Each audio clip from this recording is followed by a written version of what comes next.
Dans l'optique de minimiser les risques des grossesses infantiles et non désirées, des IST et des violences faites aux jeunes filles dans le milieu scolaire, l'UNESCO, en partenariat avec le ministre de l'Enseignement supérieur et de l'Éducation nationale, a initié une formation de 6 jours pour 400 enseignants à travers Bamako. Afin de vulgariser l'information pour tous, c'était ce samedi 20 novembre 2021 à la Maison des Aînés. Et nous sommes réunis ce matin ici par rapport à une formation qu'on veut donner à nos enseignants. Une formation qui va leur permettre de mieux comprendre les questions liées à la prévention du VIH-Sida, les questions liées aux grossesses non désirées et précoces et les questions liées aux violences faites sur les femmes. Et donc, comme vous le savez, l'éducation c'est la meilleure porte à ouvrir pour installer dans l'esprit des hommes les différents changements qu'on veut apporter dans la société. Et c'est pourquoi aujourd'hui, 400 enseignants vont être formés. Pour le représentant du bureau de l'UNESCO, cette formation s'inscrit dans le cadre de la santé et le bien-être des élèves. Et c'est là, conformément à la série numéro 4 des objectifs du développement durable, qui est de promouvoir une éducation de qualité tout au long de la vie. La qualité de l'éducation est au cœur des interventions de l'UNESCO. Nous tenons cette formation pour un peu améliorer la santé et le bien-être des élèves.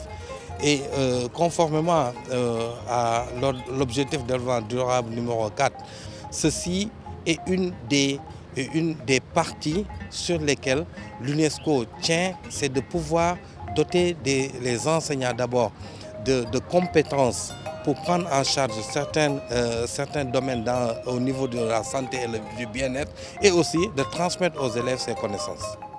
Au-delà d'un souhait faire bénéficier l'ensemble du Mali, la directrice de l'Académie d'enseignement de Bamako, Rive Gauche, exhorte les parents d'élèves à s'impliquer dans le processus.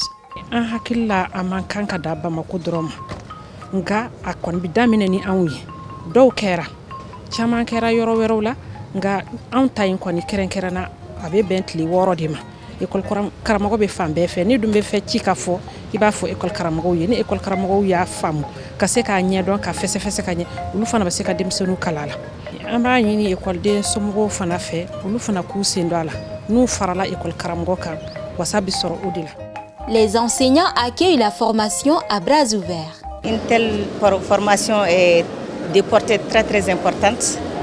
On n'arrive pas à contrôler cet état de fait parce que malheureusement on voit tous les jours des filles qui se retrouvent avec des grossesses précoces et indésirées au sein des établissements et par conséquent qui sont obligées d'abandonner.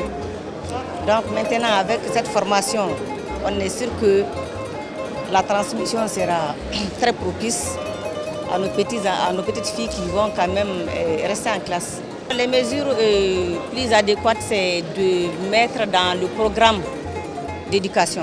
Les enseignants jouent un grand rôle en milieu scolaire. Quand les enseignants sont bien outillés avec une telle formation, ils peuvent jouer un rôle de sensibilisation, non seulement les enfants, mais aussi sensibiliser même les parents.